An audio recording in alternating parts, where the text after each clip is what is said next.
नमस्कार दोस्तों, स्वागत करता हूँ आप सबका अपने YouTube चैनल में। और आज हम जा रहे हैं मध्य प्रदेश के एक सबसे ब्यूटीफुल और टॉल किले में, जिसका नाम है बलदेवगढ़ फोर्ट।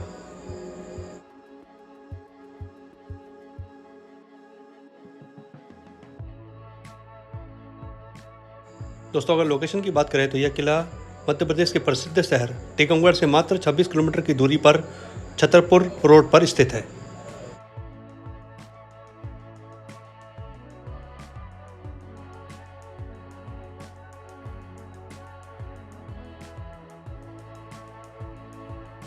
अब हम लोग किले की फ्रंट एंट्रेंस से के अंदर प्रवेश कर रहे हैं और यहाँ पर ही हमें किले के बोर्ड के साथ ही में एक पुरानी तोप, एक कैनन दिखाई देती है, जिसका नाम गर्भगृहावन तोप है।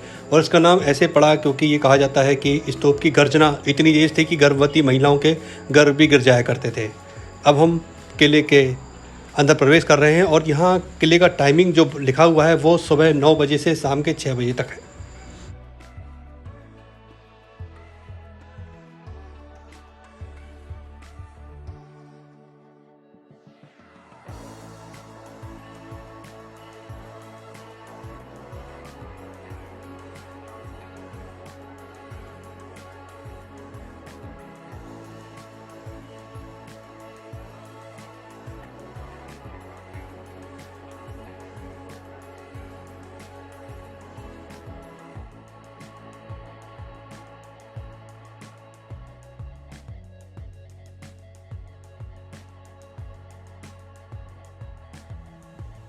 नमस्कार, मैं अरविंद।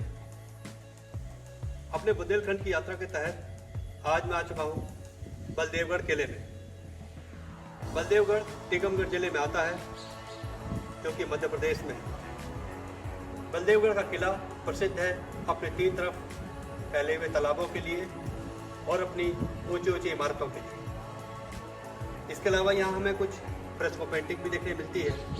अगर हम इतिहास पर नज़र डालें तो चंदेल काल में यहाँ पर एक बहुत बड़ा तालाब था जिसको बांधा गया था। इसकी वजह से इसका नाम बंधा पड़ा।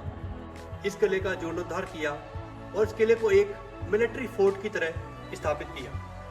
इसकी वजह से हमें इस किले में बहुत सारी जगहों पर गोला बारूद, तोपें और ऊंची ऊंची इमारतें देखने मिलती हैं।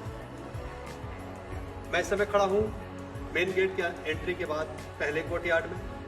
और इस पहले कोर्टयार्ड को जब हम देखते हैं तो चारों तरफ हमको काफ़ी ऊंची ऊंची इमारतें और सीढ़ियाँ ऊपर की तरफ जाती हुई दिखती हैं।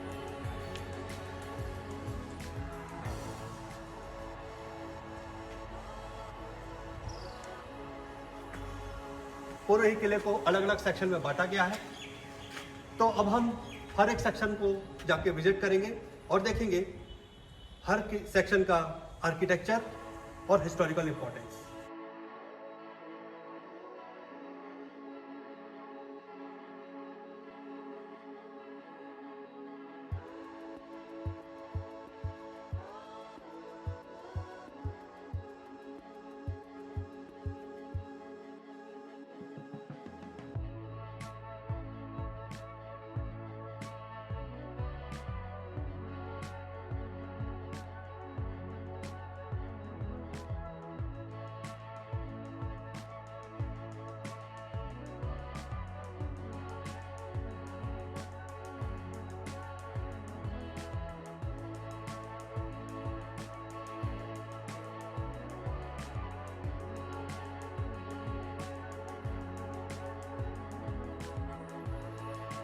से थोड़ा अंदर आते ही सबसे पहले हमको एक कुआं मिलता है। इस कुएं का नाम है अंधकूप, क्योंकि ये कुआं इस तरह से बनाया गया है कि जो भी व्यक्ति किले की संरचना से अनभिज्ञ है वो इस कभी कभी नहीं पता लग सकता कि यहाँ पर एक कुआं भी है।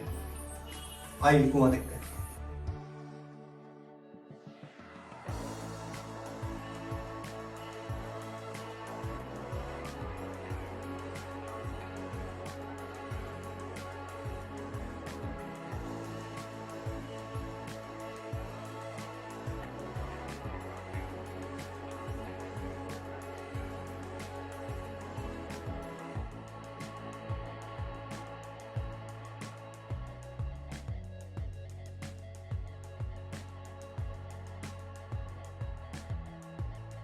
किले के दक्षिणी छोर की तरफ जैसे ही हम आगे बढ़ते हैं तो हमको रास्ते में तोप के अलग अलग आकार के गोले पड़े हुए दिखाई देते हैं। ये तोप के गोले अलग अलग प्रकार की तोपों के लिए उपयोग होते होंगे, जो कि किले में अलग अलग स्थानों पे लगाई गई थी। जब हम किलों का आगे और दौरा करेंगे तो हमको बहुत ही सारी स्ट्रेटेजिक ऐसी लोकेशन दिखाई देंगी जहाँ पर पहले तोपें लगाई गई थी ताकि बढ़ते हुए दुश्मन को रोका जा सके। दक्षिणी छोर में और आगे बढ़ते हुए हमको मिलते हैं सेना के उच्च अधिकारियों के रहने के लिए बनाए हुए भव्य महल।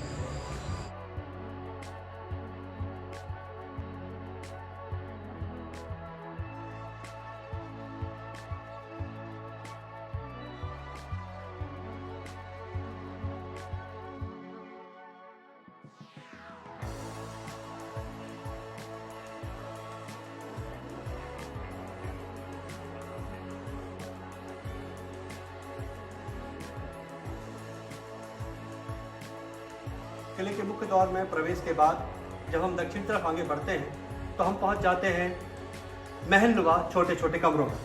जैसा कि आप देख सकते हैं, ये महलनुमा छोटे छोटे कमरे की आर्चेस बहुत ही अच्छी तरह से डेकोरेट की गई है और इनको बनाया गया था सेना के उच्च अधिकारियों के लिए। लेकिन इनकी छत इस समय मौजूद नहीं है, जो कि समय काल में शायद नीचे गिर गई होगी। और डिपार्टमेंट ऑफ आर्कियोलॉजी द्वारा यहाँ कुछ रिस्टोरेशन वर्क भी किया गया है।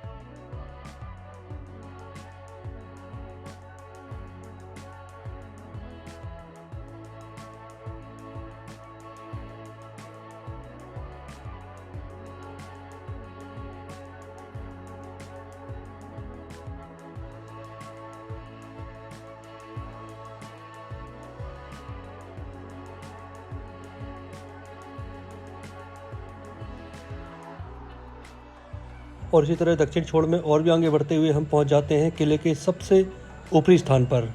दोस्तों, इस किले का निर्माण बुंदेल वंश के महाराजा विक्रमादित्य सिंह जी ने 18वीं शताब्दी में करवाया था, जब मराठाओं के बढ़ते हुए आक्रमण से परेशान होकर उन्होंने अपनी राजधानी ओरछा से टीकमगढ़ में शिफ्ट कर ली और पास ही 70 एकड़ की ज़मीन में इस किले का उन्होंने निर्माण करवाया।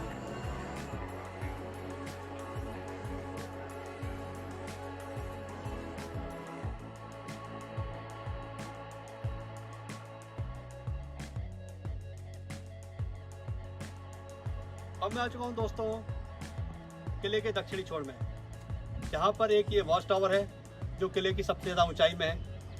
इस वॉच टावर का नाम इसके 8 छतरियों के नाम से पड़ा हुआ है। ये 8 छतरियाँ सैनिकों के लिए बनाई गई है ताकि वो यहाँ से किले की सुरक्षा कर सकें और उनको हर समय छाया भी प्रदान हो सके। इस किले में आप देखेंगे कि पीछे तरफ एक बहुत विशाल का तालाब बना हुआ है और तालाब के बीचों बीच एक बहुत ही सुंदर शिव मंदिर का निर्माण किया गया है। साथ ही साथ हमको बलदेवगढ़ का शहर दिखाई देता है।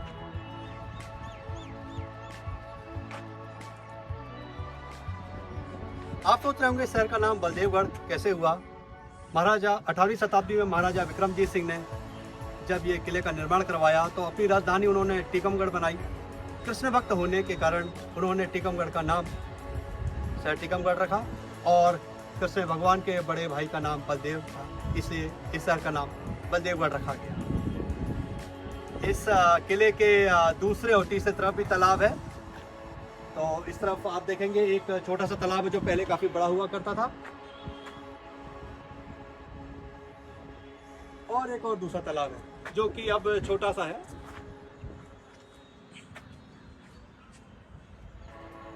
इसके अलावा इसके और भी दक्षिणी छोर में अगर हम जाते हैं तो एक ग्रेनाइट की खड़ी चट्टान के ऊपर दूसरा वॉच टावर बना हुआ है जो कि सैनिकों को बहुत अच्छा व्यू देता हुआ।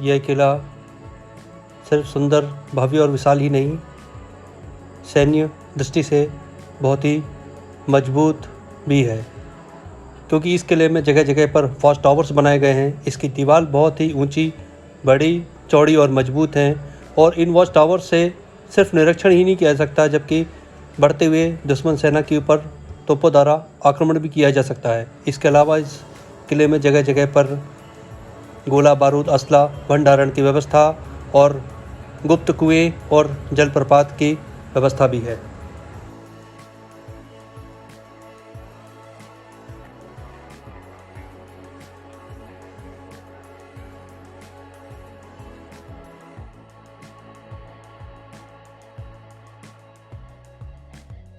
महल के उत्तरी ओर आगे बढ़ने की तरफ हमको मिलते हैं महलनुमा भव्य, बड़े विशाल कमरे, जो कि महाराजा, महारानी और विशिष्ट मेहमानों के आराम करने और दरबार सजाने के लिए उपयोग होते होंगे।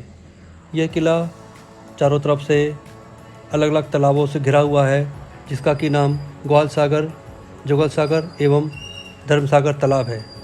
इन तालाबों का दीदार इन महलनुमा कमरों के झरोकों से किया जा सकता है और जब आप इन कमरों में आराम करते हैं तो यहाँ से तालाब के द्वारा होती हुई एकदम ठंडी हवा अंदर आती है, जो कि किसी एयर कंडीशनिंग का काम करती है।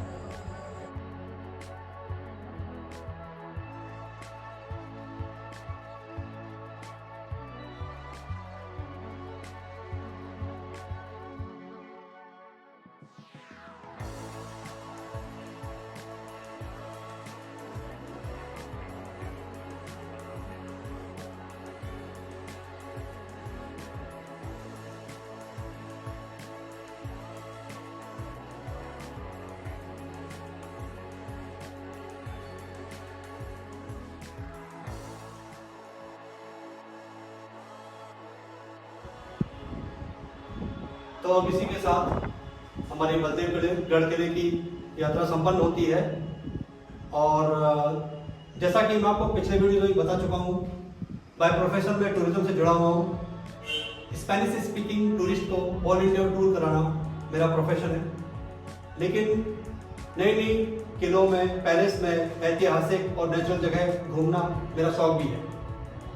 इसीलिए आज मैं बलदेवगढ़ किले की यात्रा पे आया था, जिसकी मैंने आपको शेयर कराई। अब मेरा ये सफ़र यही संपन्न होता है और आपसे मुलाकात होगी अगले वीडियो में। इसी तरह अच्छी किलों की जगहों को देखने के लिए आप मेरे चैनल को सब्सक्राइब करें, लाइक करें और आपसे मुलाकात होगी अब अगले वीडियो में। नमस्कार।